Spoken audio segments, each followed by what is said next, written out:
Welcome back to the couch, everybody. Welcome to a bit of a somber podcast today as Max and I's Celtics took a horrible loss to the Oklahoma City Thunder yesterday. OKC came into that game and made a statement. Max, let's just jump right into it. No, we don't need any banter. We don't need any intros. I mean, this was a tough second half watch for us. What did you make of the game?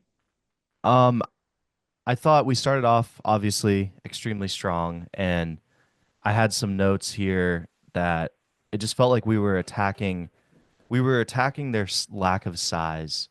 And I think when you watch on a night-to-night basis, you think OKC and you look at those wings and you're like, those wings are pretty big. Those are, taller guys. But in reality, they're not that big. Like Kason is only around 6'4", Lou Dort's around 6'4".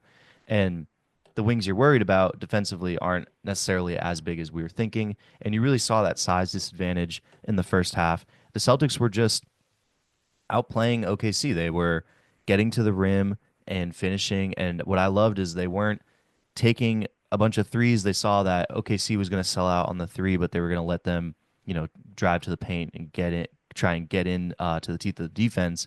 And the Celtics were taking advantage of that. And then the second half, you got to give Mark Dagnall and this OKC Thunder team credit. They completely made a transition at half, and the Celtics just were not able to keep up, and they fell apart. I don't know. I don't know what more to say than that. Like, I mean, we're obviously gonna get into it, but it was night and day. Yeah, 100%. I mean, you hit on, kind of the mismatch attacking, which the Celtics do probably better than anybody. But Porzingis was dominant in the first half. Both of the Jays were very good. Jalen especially, 21 in the first half. Both Jalen and Jason Tatum getting to the line at will, it seemed like, in the first half. The Celtics, they're not known for points in the paint. Obviously, they shoot the most threes in the league.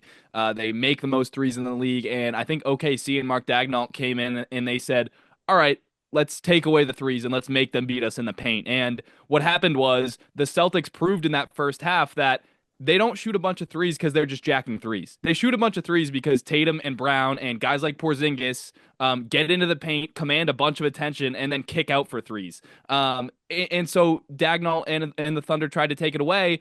And when you try and take the threes away, they dominate you in the paint. And that's what we did in the first half. 34 points in the paint for the Celtics in the first half. Then the Thunder come out in the second, and they're like, all right, screw this. We are selling out on Tatum, selling out on Brown. We're sending doubles when Porzingis catches it deep, all this stuff. And we're going to leave guys. We're going to let guys like Pritchard beat us, Drew beat us, Horford beat us. And those guys didn't have it. And beyond that, I don't want to, blame the role players because I thought, Tatum and Brown didn't play very well at all either. Jaylen Brown specifically had an awful second half, going 0 of 7 from the field, multiple turnovers, multiple missed reads where he's driving and he's getting into the paint and he's making good moves to get into the paint and he's drawing a crowd, which is great. But then he's going up and trying to score over three guys, going up and getting blocked on multiple possessions. So I just thought the Celtics kind of got punched in the mouth in that second half and never really adjusted. Once OKC kind of went back to their identity, which is, blitzing, doubling, and then scrambling out of it. And they showed their athleticism. They showed why they're the best defense in the league. Long term now, I don't want to take this game and be like panicking on the Celtics because it does have to be noted that they shot 9 for 46 from the 3-point line. That's just not something that you can count on happening all that often. I think that does go along with, the ball pressure that OKC brought and kind of taking the Celtics out of rhythm. Obviously, OKC does get a lot of good contests, but they also left a lot of shooters open, and shooters just missed. Porzingis in the second half really struggled to make threes. Derek White didn't have his best game, So credit to OKC, but this was the Celtics' third game in 4 days on a tough road trip and just an awful shooting night. So long term, I'm still picking the Celtics. Like if this were to be a finals matchup, which I know it's January, it's early to be talking about that, but in a potential finals matchup, if you're gonna bet on the Celtics to shoot poorly 4 out of 7 games, I just don't think it's a smart bet to make. So do you have any long term concerns about the Celtics? I do like This did make me a little bit more concerned about Jalen. I think there was, some stuff with the handle that we saw creep up, in that Heat series a couple years ago, and we thought maybe he fixed it last year. He was really loose with the ball in that second half, bad turnovers, didn't handle double teams well.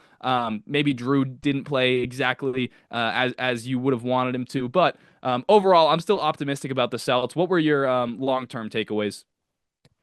I think the off shooting night is a really good point.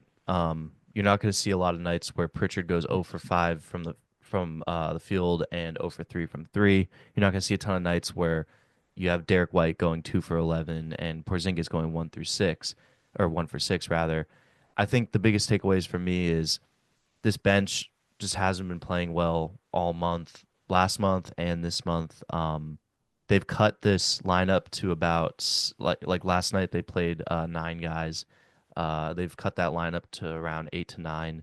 And if you're looking at who's playing, it's Cornette, Hauser, Horford, Pritchard. I think you got to make an adjustment. I just don't know who you can bring in with their cap situation. I just don't know what kind of moves there are to make. I think this is what your team is. And you got to hope that these guys kind of get back into a better rhythm. Hauser, he's been playing all right, but I just want more from the bigs, I guess. And I'm a little worried about Porzingis being able to play, one, the entire playoffs, but two, an entire series like this. This was a really hard fought game, and his injury history, I can't imagine him being able to play 4 of these games, let alone potentially 7 if it goes to a 7-game series. So I still think the Celtics are one of the best teams in the league, but long term I have some issues with just health. They haven't been the most healthy. Last year they were really lucky. They were really healthy all year for the most part. And I just have some questions about this bench. I don't know. If I think they're a little bit stuck, I guess. So I'm a little worried about that. But one thing I wanted to bring up too is we talked about Cavs versus OKC last pod, and I don't know if I did a good enough job explaining how good the Cavaliers are. And I actually think this might be an implication that the Cavs are the best team in the East, and I think Celtics are number 2 right now. Wow. When they're all healthy, I think it's a little bit of a different story, and when everyone's playing their best, I think it's a little bit different story. But I think this season so far, from what we've seen, I think the Cavaliers have been playing better basketball coming out of the East right now. Now you're going to be talking about different things like whether when a team's at their peak, that's different. But right now, from what we've seen so far, the league has been built to beat the Celtics, and we're seeing that come to fruition here with teams like OKC and Cleveland. And yes, they're going to get every team's best game, and yes, they had a long road trip, but the truth is they've been playing some bad basketball recently. They had 2 good wins on this road trip for sure, but there's been some bad moments in there. I'm a little worried. Yeah, no, I definitely can see the argument for the Cavs, having had the better season so far. I don't even think that's a question, to be honest. The Cavs have played at a higher level than just about everybody else. It's why they have such an unbelievable record. I do want to talk a little bit of OKC. We've probably gone too long without mentioning that they Yeah, still don't have Chet Holmgren. They yeah, still don't. They didn't have Alex Caruso in this game. Like Chet Holmgren's their second best player. yeah. And he is one of the best defenders in the entire league already. I know he's still young, but that is a fact. He is one of the best defenders in the league. Alex Caruso, one of the best perimeter defenders in the league. Just another guy that you can, another body to throw at. Brown and Tatum, another guy to execute blitzes for them. They just have so many bodies when they're fully healthy to play on defense. But this Oklahoma City team is on an absolute tear right now. 15-game winning streak, which I didn't know was the longest in franchise history, going all the Yeah. way back to the There's an Supersonics asterisk days. there. There's an asterisk. They lost that. This winning streak Oh, doesn't count. Well, it does count, but they lost that game against the Bucks in the NBA Cup during this streak, but it doesn't count towards the standings. So technically, I think they're like on a 7 or 8 game winning streak, maybe longer. okay, Just that's just true. put I'm that in I'm there. completely rescinding what I said. That's actually such BS. That game doesn't count toward the Yeah, winning streak. I totally forgot about that. But nonetheless, this OKC team is ridiculous. yeah, And the way that they played in that second half yesterday, defensively, we covered. Obviously, so many guys, so athletic, just an amazing defense. They have more steals than turnovers on the season. Unbelievable defensive stats across the board. But Shai Gilgeous-Alexander, I think, made a statement yesterday, and I think there's a real argument that he's the MVP of the league so far. He is right now the favorite to win it by basically all sports books. And he goes for 33 yesterday and just had complete control of the game the whole way. You saw Tatum and Brown kind of, post him up a couple times, score on him a couple times, draw a couple fouls in the first half, and Shea responded with excellent defense in the second half. Multiple blocks, one on Pritchard, the chase down on Tatum, of course, but just a guy who makes very few mistakes on the court and probably the best single scorer right now in the league. I don't know, maybe I might still take Jokic there, but what did you think of just OKC's performance? Yeah, it was incredible. They brought the energy right away, and just the adjustments, like they stayed true to what they were trying to do the entire game. And I was really impressed with the idea that, that was a really hard fought first half. And if you were OKC, you might have been a little bit scared. And, they are a young team, and we were a little worried about them not having enough of that, those bumps and bruises that you need to have in order to build a really strong team. But they showed last night that, they have that ability to, weather the storm and keep fighting. And that's all stuff that you're going to want to see in the playoffs. So this was definitely a game for them, which is great experience and something that they can use and learn from. And I was just really impressed. Like you said, Shea made an absolute statement last night. And unfortunately, it was on a weird Sunday time period, like just a weird game for the NBA to not, I felt like didn't advertise well enough and put it in a weird time slot in No, between football. it's ridiculous. Like you're understating it. This was maybe the biggest game of the year up to this Yeah, point, just to measure the favorite in the East versus the favorite in the West, and it lived up to it. It was one of the most electric games, and it was on a 3:30, or it was on a Sunday at 3:30 with football going on that nobody was watching. I didn't understand that at all. I don't know, like even coming into the season, how you don't look at this game and put it in a primetime situation.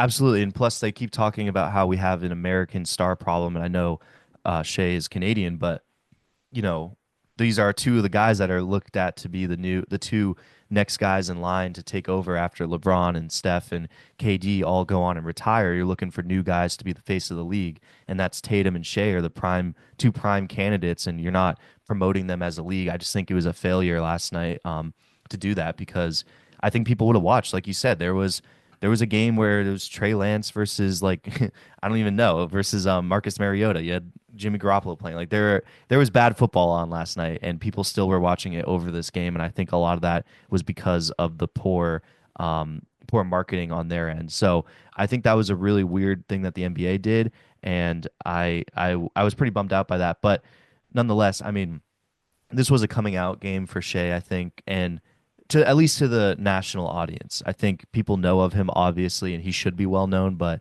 to do it against the defending champs last night and the way that he did it to completely be the best player on the floor as he was last night, it's got to really help his stock. I agree. I think he is. He should be in line for MVP just because of how crazy he is playing right now. And I mean, watching him just continue to get his against everyone that they threw on him. Like they started the game with Brown on him. They've had Tatum in the switch. They had Derek White in the switch, Drew Holiday in the switch. Those are all elite defenders, and no matter what it was, he still got his. He still got to the rim. He still was able to draw fouls, and he was able to manipulate the game speed towards what he was doing. He was able to push it in transition. They had 13 fast break points to the Celtics 3. He was also able to slow it down and get to his mid-range spots and get to the rim. And he just has complete control of the game right now. And I don't know if there's a lot of guys better than him. No, definitely not.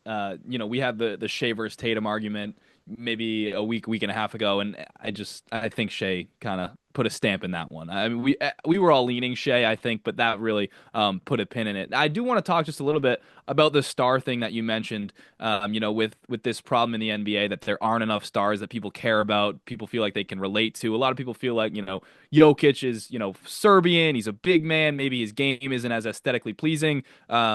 Giannis, kind of same thing. Shai Gilgeous-Alexander should be one of the most popular athletes in the world. Like, Honestly, his game is as aesthetically pleasing as it gets. This is what like little kids grow up and want to watch, guys like this. The guard who can shake guys out of their shoes and hit tough mid-range shots, who makes these crazy layups. He's not a guy who's jacking up all these threes if that's your problem with the game. Like he really should be, and I think has a chance to become one of the most popular athletes alive, and it should have happened already, and that should have been a big game to put him on the map, but I just don't know if it was. Um, anyways, you got And anything else on? he's a likable guy. Like he doesn't do like Yeah, dickhead things on the court or off the court. He's a very likable person. I don't understand right. this lack of you know, push towards Shea being the face of the league because he should be. And one thing that I think is extremely weird is I think the old players in NBA media do a really bad job of promoting the game in the league. And I'm not talking about Charles Barkley and Shaq per se on their show because I think Inside the NBA is an amazing show and I think it actually brings in people into the league. And for I know it's a little picky, choosy type situation for me to say like I'm going to exempt those guys from this because they are obviously the guys that shit on the NBA the most from the global media sense, but I'm talking about guys like Gilbert Arenas and guys like even Draymond, honestly. When he comes in and he's shitting on the Thunder and saying that, you know, he doesn't like their post-game interviews together because it doesn't show that they care about winning and stuff like that. I think that's such bullshit to like put a team down. And I guess I understand him kind of doing it because he's still actively in the league. So why would he give flowers to another team? But I think like these old heads that are retiring and have been retired for a little bit, they really talk a lot of shit about how the league is now. And I just want to say, you go back and you watch those old games. I think the league is a hundred times more skilled now and harder to play in now than it was back then. They talk about all these old hard fouls and everything. If you go back and watch a game from start to finish, those hard fouls are very few and far in between. I heard Ryan Russillo talk about this, and I made like a mental note to, you know, take like try and take notes or like think about this. And I've watched a bunch of old games on League Pass, as I've said 1,000 times, and there's very few super hard fouls that are egregious, and I don't think the physicality is that much different. I think the guys are top tier athletes right now. They've been in performance shape since they were like 13 or 12 years old, compared to guys that didn't know how to take care of their body back in the day and got into shape later in life. I think what we're seeing right now is the best version of athletes that you can see. And I think the game is better now. And I have a problem with the old heads putting down this OKC team and calling them soft and doing all this stuff because they have fun in their post game interviews. Like those are clips that go viral. I don't understand. The NBA is one of the most poorly marketed products we have. That's the main issue is the marketing behind it. Yeah, there's this whole like anti OKC thing in I the don't get media it. where there's just like a lack of belief that this team is for real, and it was that way all last year, and unfortunately they lost in the second round to a really good Dallas team, and people were like, oh, see, told you, like terrible one seed, weak team, like whatever. That's why I think this playoff run and this year is so important for the NBA and for Oklahoma City specifically. Same thing for Cleveland, really. Like these small market teams that people Mhm. just don't believe in and don't get any media coverage. OKC is going to go on a playoff run this year, and it is their time to like tell the world they are going to be here for the next, however many years. I think the best thing for the league is if the Thunder win the championship. Please, Seriously. please no. It hurts. It Please don't hurts. say As a that. Celtics fan, that kills me. But I I do guess, think yeah. I mean, for the league, if the Celtics go back to back, people are going to be like, "Oh, great, yeah, shooting 53s a night. That's the new way to win." Great, I get it. But like, I mean, we want that, the but at Celtics. least OKC is going to have national coverage for an extended period of time. It's ridiculous. The amount of Lakers games you're still seeing, they shouldn't be on there. I wish they would How about flex just the games amount of Lakers like talking talking. segments that there are? Like, there will be a halftime show of an OKC game, and they'll It's all somehow Lakers. bring up the They Lakers and did the it the other night. Warriors. Barkley did it the other night with JJ. They were doing it was the Celtics and Minnesota game. An Yeah. incredible game. An incredible game. An incredible first half, an incredible second half. They didn't talk about the game once. They talked about the fucking Lakers the entire time and what JJ Redick said to Charles Barkley. But Or again, like that goes to your point about inside the NBA because that gave us one of the funniest yeah. like 30 35 seconds of Barkley like talking shit that you can get. And Yeah. that's the thing. Like And I I I do get like that aspect. So it's kind of a catch 22. I know it's a weird spot. I think Inside the NBA is exempt from all this because I think they bring in more viewers than the rest Yeah. of this media. Like I'm specifically talking about Gilbert Arenas. I hate his podcast. I hate all of his horrible takes, and I know he played at a level I can never even dream of getting to. But like, film exists, and as good Yeah, as you Gilbert can dream, Arenas dude. You got a was, silky smooth J. You can thank dream. you. I really appreciate that. That actually makes me feel really good. Gilbert Arenas, film exists. I've watched I've watched him play. Like, he was a really good player. The way that he talks, you would think he is the next Michael Jordan. I just think it's like, relax, dude. Um, but I think I don't know if I'm the NBA, I'm like I want to have like a meeting with all the old guard, if you will, that has all these player pods and be like, hey guys, what the fuck are we doing? Like, we got to figure out how to talk about this product because you're selling it, you're short selling it and making it so that way people think it's just like okay to shit on the NBA. And granted, a ton of the people that are shitting on the NBA don't watch it in a night to night basis. And I think if you do watch on a night to night basis, you know the league is technically in a really good spot. I just think the casuals are being told that it's shitty by the people that they respect, and that makes them think it's shitty. But if you actually watch, it's not a shitty product. Um, that being said, they also said the same shit about being soft to the Celtics last year and all the years before. They're like, oh, they can never do it. This team's soft. This core's soft, whatever. And they got a ring and they shut everybody up. So hopefully, I don't know. Personally, I don't want OKC to do that, but I think it's best for the league and for that team, obviously, if they win a championship and do that. Yeah, no, I get what you're saying. I do want to quickly shout out just some OKC performances. I thought Aaron Wiggins was excellent and Awesome. has been excellent for the last few games. Obviously, make like going absolutely nuclear the game before, hitting scoring like 15 in the fourth quarter or something to lead them to a victory. He went 6 for 9 against the Celts, 15 points. He's just becoming one of the most reliable role players who can like create his own baskets. You can rely on him to knock down shots, get to the mid range. He's a good defender. He's just been excellent. Hartenstein was that second half was unbelievable. Like multiple plays, switching on to Jaylen Brown, guarding him on the perimeter, all the way to the hoop and blocking him. Like blocked him on a fast break as well. Great contests, aggressive help, and then obviously just what he gives you on offense is it's not anything otherworldly, but makes a couple push shots, makes the right pass. Great screener. Like No, no, you're underselling him. They run their entire offense through him. I would not go that far. Maybe They somewhere in the middle we can sorry, meet. sorry. 80% of the offense when he is on the floor is run through Hardenstein. Not their entire offense, but he is the Because hub. of the screening. I Yes, mean, yeah. but his DHOs and the things that the way that they play with him on the floor when he's on the floor, like obviously Shea has the ball in his hands and they're running their offense and their actions through Hartenstein. He is the hub of what they have going on with their actions when he is on the floor. It's incredible. Like, he doesn't get enough credit for how good of a passer he is as a big man. If they had a hockey assist, he would be averaging like 11 or 13 assists a game because the amount of passes that he initiates through, like I said, DHOs or screen assists, stuff like that. He is really so important, and he did it in New York. He did it a bit in LA, but he is very underrated in that part of his game because they run so much through him.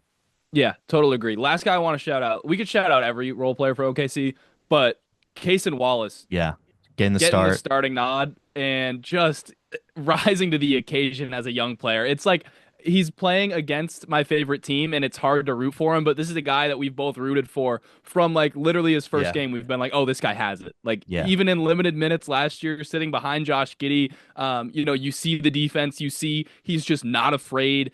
He plays the right way, he makes big shots, and yesterday the play where he came up with a steal and then took it down on the fast break and kind of forearmed Drew Holiday and goes up and finishes. It was kind of like it felt to me like Drew Holiday was looking Watching in a himself. mirror at himself, 10 years prior or whatever the age difference is because Cason Wallace is that good of a player and a two-way player. He had a great game, 6 for 13, 13 points, two steals, excellent defense the whole time.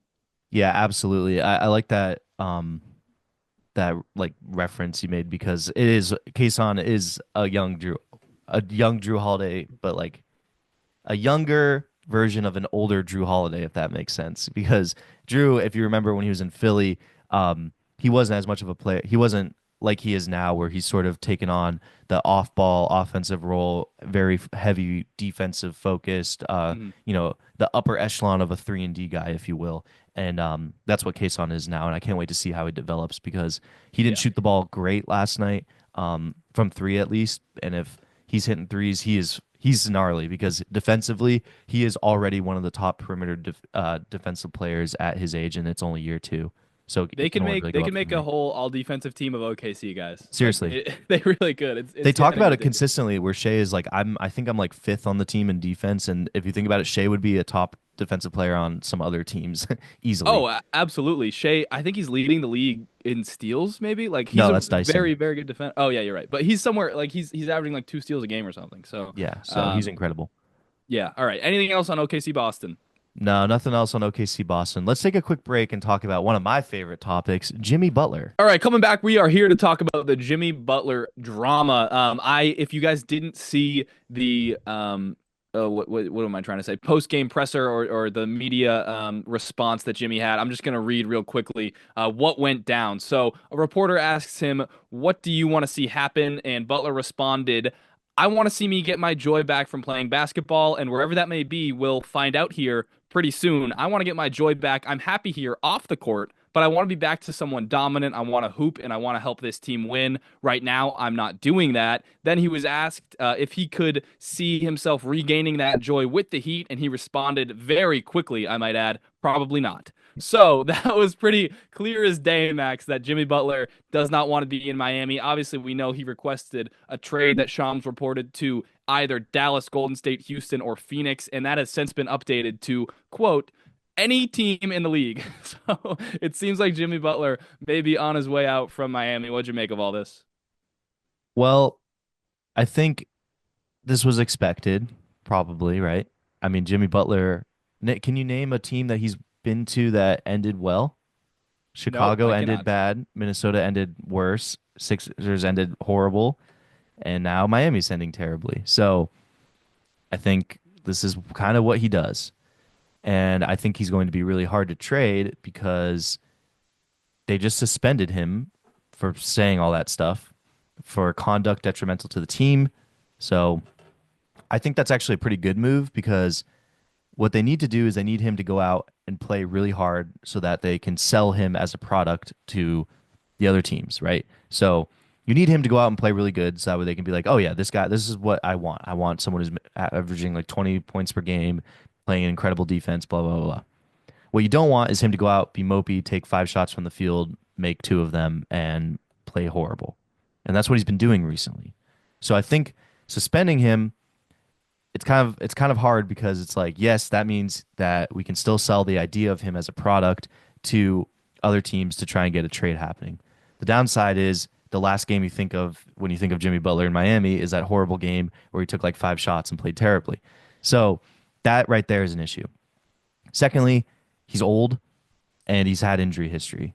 So, what team he wants a max? What team is going to give? What contending team is going to give him a max contract? He's going to have some leeway on that.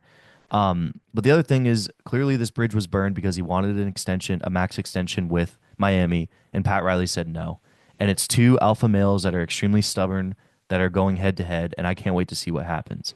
Um, I don't think the only team that I can see him going to that would be considered like a contender or a good team is Houston. I don't really know that what other teams you can send him to if you're Miami that are considered contenders that give them a good enough package back. So what I mean by that is like, yeah, you could send him to Golden State. Do you want to build around Kaminga and Hero and Bam? Probably not, right? Like that's a weird team. You can send him to what other destinations have you heard? Like I've heard Nuggets, maybe? I don't even know. I don't even know. Like I feel like the main ones you're hearing are Phoenix? Phoenix. Yeah, oh, that was the other one, Phoenix. Do you really want to take Bradley Beal right now? Like, is that really something you want to do? You want to trade and get Bradley Beal in the building when you already have Terry Rozier? Like it just there's a lot of moves right there where it's like, okay, so now my team is Terry Rozier, Bradley Beal, Tyler Hero, and Bam. Like, obviously, they're gonna have to get 50 to 75 cents back on the dollar for Jimmy Butler. And I think the only way you do that is to trade him to a bad team. But if you're a bad team, why are you giving up all this assets for a guy that's going to be a free agent next year? That's the problem. He has this option where he can go sign anywhere next year. So the Heat need to trade him. They're obviously going to take a hit on where they can trade him because at this point it's just like we're going to lose this asset. We might as well get something for it. So that's why I think Houston is the team because Houston can kind of put together a little bit of a Godfather deal, if you will, in this sense to get him to Houston and get them, and get Miami players to build around because they said that they don't want to rebuild, they want to retool. And I just don't think that's an option right now. You could trade him to Brooklyn and get a bunch of picks, I guess, but why would Brooklyn do that? Yeah. So, I mean, you're great at breaking down all the, trade destinations, all the, cap stuff, the money, the draft picks. This has gotten personal though. And I think that Pat Riley saw these comments, immediately suspends him for 7 games without pay. This is like millions of dollars that Jimmy Butler is going to lose if this suspension stands. Obviously, he's trying to fight it with the Players Association, but it's probably not going to go anywhere. And I think Pat Riley is petty enough that he like if he would suspend Jimmy and like really take money away for this conduct that's detrimental to the team, which I understand it is probably detrimental to the team, but messing with a guy's money gets a little bit different. And I just think there's a chance that Pat Riley says, I don't care what the package is. I want Jimmy to go rot in Washington or So, Detroit or wherever, like somewhere awful. so Not you're Detroit. I didn't mean to. I still have the Detroit's Pistons good, in my head as a bad team. but they're not. Detroit is not a bad team. Yeah. So the thing with that is like, are you taking on? I guess if I'm the bad team, why why would I do that? Well, if you don't have to give up much and you can just bring in Jimmy Butler for whatever it is, A year, like the three rest of the quarters of a year. season, like and just fill seats and sell jerseys and stuff. I don't know, maybe. And maybe, you Yeah. have the thought that you could re-sign him the next year, but maybe not. Who knows? My only thing is like if you're Miami, you're trying to get picks or players, preferably picks.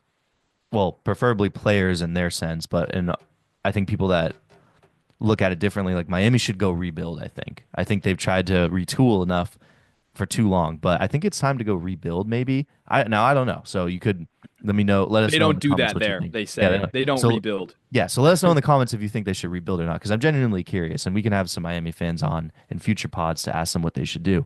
But if you're trying to retool, you're probably going to want to get some solid players. So I guess you could trade them for like some older veterans on the Nets, Raptors, Hornets, or Wizards, and then or the Bulls. And then for the West, you could trade them to, you know, Blazers, Jazz, or Pelicans. Those are the three. Those are the 6 teams I think that are bad teams that Pat Riley could send him to let him, rot, so to say, and get back solid players that are, veterans that are maybe on expirings, things like that. But if I'm them, it's like, what veteran am I going to bring in that's going to put this team over the top? You know what I'm saying? Like Tyler Hero's having a good year. Bam is having an off year, but he's a good player. But like neither of those guys are number one options on a championship winning team, which is what you're missing. So I, I just think it's whatever they're getting back, they're going to be worse no matter what. They're just it's just a tough situation for Miami. So, the Podfather, our idol Bill Simmons, put together a hypothetical I Jimmy Butler hated this trade. trade. I So thought it I'll was read one it of the out. worst trades. Really, I don't know. Jimmy ends up on the Memphis Grizzlies. The Heat. It's a four-teamer, so it's kind of confusing. But Jimmy ends up on the Grizzlies. Luke Kennard and Gigi Jackson and Marcus Smart get sent to the Pelicans for Gigi and Luke Kennard. Smart goes to the Pistons. The Pistons give up Hardaway, who goes to the Pels, and then the Heat end up with Zion and Brandon Clark, which is, I would say, a pretty good package for where you're Yeah, at right that's now with Jimmy Butler. But I mean, it's kind of like Zion. Is that value really that high right now? Like it's the lowest it's ever been. I do still think it's higher than Jimmy's, though. I'm not sure if the Pels are really willing to give what's up the on Zion for that type of package. Obviously, there's picks involved too. what's the package that the Pels get back again? It's GG. Gigi, Luke Kennard, Hardaway, and two firsts, I believe. Yeah, that's a pretty good. I guess the more I've looked, the more you like think about it, I see what they're saying. I just don't know. I don't know. I don't know about that one. I think a Brandon Clark, Zion Williamson package for Jimmy Butler would have them like going insane. Like that would be an incredible package. And do you really want to give up Brandon Clark if you're Memphis? I know Well, that's a weird yeah, thing. Jimmy on Memphis, like it makes sense culture wise, fit wise. But you're I giving think up they could Smart, use him. Gigi Jackson, and Brandon Clark, and the reason Memphis is so good is because of their depth. Yeah. And it's like It's an interesting thing because it's somewhere that Jimmy you could see re-signing. yeah. I get that I overspoke when I first saw the trade. I hated it. The more I've like sat with it, I think it does make sense, and I see where he's coming from. I just don't know if it's the best one. I thought I saw one that sent Jimmy to Detroit, and I hated that one too. Yeah. Um, I just don't well, know. I think what most likely happens is what you're saying, where it's either he ends up on Houston, or he gets moved to a bad team for some average, like good to average role players, and he's able to finish out his time there, and then he signs with the team next year. Would be my guess. yeah. Nonetheless, this is a like ridiculous one-on-one battle between Butler and Pat Riley of And just if the I'm the battle Heat, of if I'm the Heat, petty. I'm so frustrated with Pat Riley in the front office. Seriously, like yes, Jimmy's not in the right here, but he gave a lot to this team. You can admit that. Like Absolutely. he dragged them to a finals. He's given a lot to this team. And Pat Riley and his old school ways are it just feels like the league's passing him by. And I I just don't love the pettiness of this. I don't think Well, I would never want emotion in my GM. I always want and logic. yeah, like even from an organizational standpoint, like what would when he came out and said we are not trading Jimmy Butler, what does that do for you in like a good way, other than like the personal aspect of I'm not gonna just give in to Yeah, what Jimmy wants? Like trading him is the right move. He it doesn't want is. to be there. He's not gonna resign. Your team's not gonna win this year. What is the point of keeping him and letting him walk? So I agree. Like Pat Riley, I think is in the wrong here. I also just think suspending a guy without pay, for like yeah, his comments were bad. There have been far worse Yeah. trade demands, like and comments about front Jimmy's done offices. worse. Yeah, Jimmy's Jimmy done himself worse. has Yeah. done worse. So I just don't. I thought it was a little bit too far with the suspension and stuff. But They anything else on always Jimmy? more on the Heat themselves. If you're looking at this team building, it's just shitty. Like they've overachieved every single year, and every single year you go, wow, how is when they do well, you're like, wow, Spoelstra got this team to perform well. Yeah. That's it's never Holy like, shit, Caleb Martin, 25 points yeah, it's never against the like Celtics. it's never like, oh my God, they played up to their standards. No, it's always like, wow, I can't believe they did this. Like you're going all the way back to 2020. I mean, it's the same. It's been the same roster with high-end role players that they find in the second round because they, for whatever reason, refuse to get first-round picks or um, have never been in a position to get first-round picks. And I think it's just eventually you can't be in or out. You have to be one or the other. You don't want to be this middle of the tier team, middle of the pack team. And I think that's what they are right now. And if Jimmy leaves, I actually think they're not a good team. So you got to No, figure but this out. again, like I think finding a direction is better. Like I just That's what think I'm trading saying. Jimmy is absolutely the right move. Also, the reason that they overachieved was Jimmy Butler. Like Jimmy Yeah. Butler was playing at a top five, top six player in the world level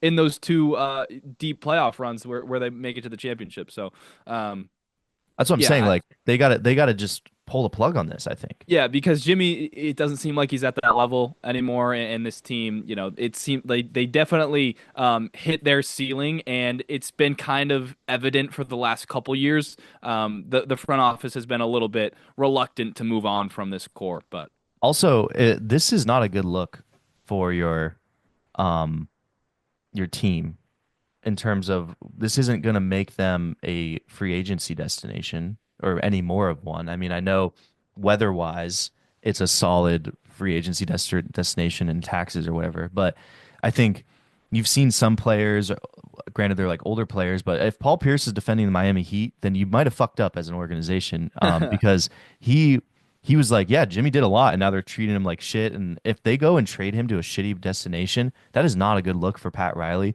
I don't think players are going to want to sign in Miami under his regime if they see that that's how you treat your stars. And you can say like, oh, well, okay, maybe they can rebuild during free agency. Maybe that's not a thing. Maybe players don't talk to each other and don't say, yeah, I'm not going to try and live in Miami because I don't like the regime. Well, if you're looking at the available free agents this year, it's LeBron James, Jimmy Butler, Fred VanVleet, Kyrie Irving, Ben Simmons, James Harden, Brandon Ingram, Chris Middleton, Julius Randle, John Collins, Brooke Lopez, Clint Capella, and then it goes Brogdon, Bruce Brown, and Miles Turner, Lonzo, Bogdanovic, Bohan, Tim Hardaway Jr., D'Angelo Russell, Duncan Robinson. What of those players are you going to add on this team and immediately get put over the edge? Like which one of those players is going to really make this team go from, middle of the pack to contenders in reality? Like I just don't see this quick fix that they're talking of. I think it's time to actually rebuild, but I'm not sure. No, I'm with you. I think it's time to rebuild as well.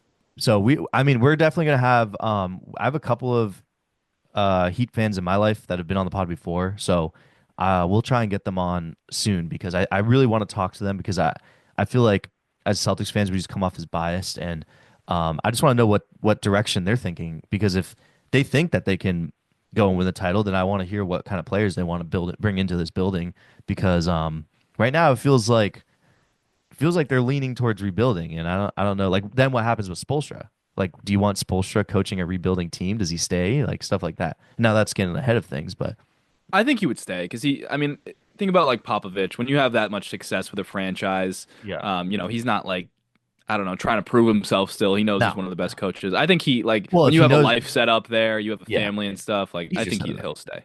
Yeah, Yeah, but you're also a multimillionaire. It's a little bit easier to like, kind of handle both sides and be like, listen, I want to go win, for sure. and I don't want to go do the rebuild. And and he's a good enough coach that if he becomes available, he is the number one coach that's available. That's just what Yeah. it is. And there are a lot of teams that would be hankering for him. So, I mean, there's a lot of fascinating things that come after this move, and I think we're just going to be sitting here waiting. It's what is it, February 6th? I think is the deadline, so it's coming up pretty quick. We're gonna have to see. We have a month left, and they're going the Heat. Let's make no mistake here. The Heat have to move him by the deadline, or you're getting $0 for you're not getting anything for your asset. And you can burn bridges, you can do this, you can do that. The number one thing, at least my kind of motto in terms of team building, is that you always try and get money back for your asset. So no matter how depreciated your asset is, I am adamantly against letting that asset walk for nothing. So even if it's a shitty player or picks or whatever, if it's that or nothing, I'm taking that over the nothing, if that makes sense. So something has to happen, and I'm very interested to see what it is. If you think they put him on Golden State, does that do anything for you? Oh man, I want to believe in Golden State. I do, but like the package that they would have to give up, I think it would be like Wiggins and Kuminga. I don't know. It doesn't. It Maybe doesn't do anything for picks me in there either. too. I just don't. Yeah. No, It do- it doesn't. it doesn't do anything for me on Golden State, Sacramento. The only one I really am like hoping would happen is Denver. Houston would be fun. Obviously, it wouldn't make Yeah, them a like championship team, but I think it would be good for the league yeah. and make them a like interesting playoff in the mixed team for sure. Yeah, Houston and Denver are the two where I'm like, this is like something I'm excited about. Like I think that as a fan of the league, I think that would be really good. I do selfishly want to see what Heat culture does to Zion. Just put that out there. But I Yeah. wonder how much of Heat culture is the leftovers of Udonis plus Jimmy Butler bringing in that dog mentality. Like when he goes, I know Udonis sits at the end of the bench, but it's like, is Heat culture still a thing? I'm interested to know. I don't know. So Yeah. I there's a lot of interesting moves that could happen. Like if he ends up on Memphis, that is interesting. But the idea of giving up Gigi Jackson and Marcus Smart and Brandon Clark is a lot, because the reason that, like I said, they're good is they go 12 deep every game. I think Jimmy would help that team. I think that would He be would. good too. But adding an aging superstar who has injury issues to a team that is like chronically injured all the time while getting rid of depth, I'm not sure if that's a good move for Yeah. them. So, Totally fair. that has been our Jimmy Butler talk. Thank you all for listening. We are going to be back later next week to be discussing all the happenings around the NBA. Make sure to check the link in the description to find Jordan, who just hit 10K followers on TikTok. I think he's at almost 12K now. Woo, congratulations. You can see his TikTok. You can see my TikToks. I've been posting again. You can leave a like and comment and subscribe on YouTube, Spotify, Apple Music, wherever you listen to this podcast. We're coming into the new year. 2025 is going to be our year. So we're very excited. But yes, thank you all for listening. We will be back.